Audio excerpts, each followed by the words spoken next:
When you picture a princess, what do you see? Maybe silk rooms, golden chandeliers, and soft music playing in the background. It's an image of comfort, of safety, of a life untouched by the harshness of the world. But what if I told you about a princess who grew up not to the sound of music, but to the sound of bombs? Long before she was Queen Elizabeth II, before the crowns and the ceremonies, before she became a figure in our history books, she was just a girl. A teenage girl, lying awake at night, listening to the sky explode. The year was 1940. London was burning. Not just sometimes, not rarely, but almost every single night.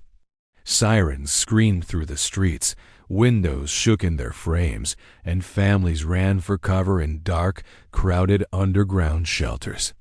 Mothers held their children tightly, and nobody knew if their home would still be standing in the morning. And right in the heart of that city stood Buckingham Palace. It was a symbol of British strength, and for that very reason, it was a target the enemy desperately wanted to destroy. Inside those grand walls was a 14-year-old princess named Elizabeth. Now, royal children were supposed to be protected from fear, shielded from the ugly realities of the world. But war doesn't care about titles. It doesn't check for a crown before it strikes. Elizabeth heard the explosions.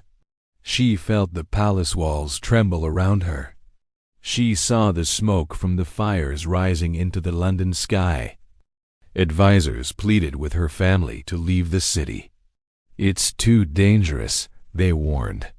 The palace could be hit at any moment. Take the children somewhere safe, somewhere far away. But her mother, the Queen, gave an answer that would echo through history. She said, "The children won't leave without me. I won't leave the king, and the king will never leave." So they stayed. Not because it was safe, but because their country needed to see that its leaders were sharing the same danger. Their presence was a quiet act of defiance. Still, the risk was immense. Princess Elizabeth and her younger sister Margaret were quietly moved to Windsor Castle, a bit farther from the relentless nightly bombings. But they were not far from the fear. At night, from her window, Elizabeth could still see the flashes of light on the distant horizon. That was London. Her city, on fire. Can you imagine being a teenager, knowing that other kids your age were spending their nights huddled in subway tunnels for safety, while you slept behind the stone walls of a castle? She didn't feel lucky. She felt helpless. She desperately wanted to do something, anything, to help. Then came a moment that would change everything. The government decided to create a radio broadcast specifically for the children of Britain. Millions of kids had been evacuated from the cities, sent away from their parents to live with strangers in the countryside for their own safety. They were scared, lonely, and deeply confused. Someone had a brilliant idea.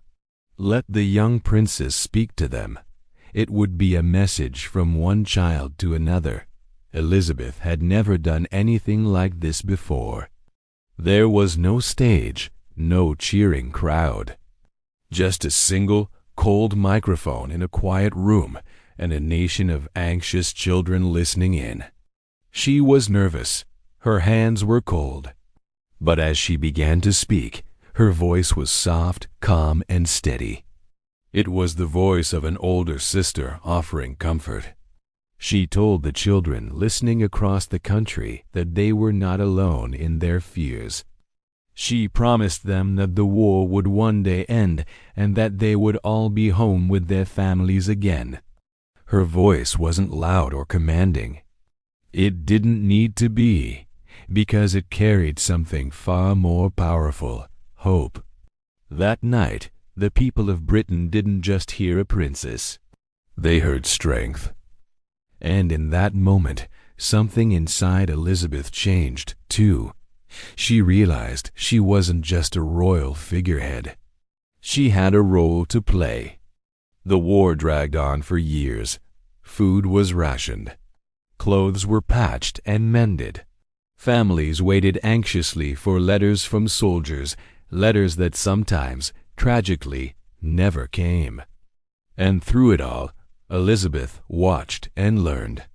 She watched her father, the king, carry the weight of a nation on his shoulders. She watched her mother walk through the rubble of bombed-out streets, offering comfort and a steady hand to complete strangers who had lost everything. She learned one of the most important lessons of her life. True leadership isn't about power or authority. It's about presence. It's about being there, sharing the burden, and showing people they are not forgotten. So when she turned 18, she didn't step away from the war. She stepped right into it. The future Queen of England joined the Auxiliary Territorial Service, the women's branch of the British Army. She put on a uniform, got grease on her hands, and learned to be a mechanic and a truck driver. She changed spark plugs and fixed engines. She wanted to understand real life, not just palace life. Finally, in 1945, the war ended. The streets of London, once filled with the sound of sirens, exploded with pure joy. People wept, they cheered, they hugged strangers. It was a celebration of survival, of peace, of life itself. And on that unforgettable night, Princess Elizabeth did something extraordinary. She and her sister slipped out of the palace and vanished into the jubilant crowd. No crown, no guards, no royal procession. She was just another young woman in uniform celebrating peace alongside her people. She laughed with strangers, she sang along with the crowds, and for a few precious hours, she was completely anonymous, completely free.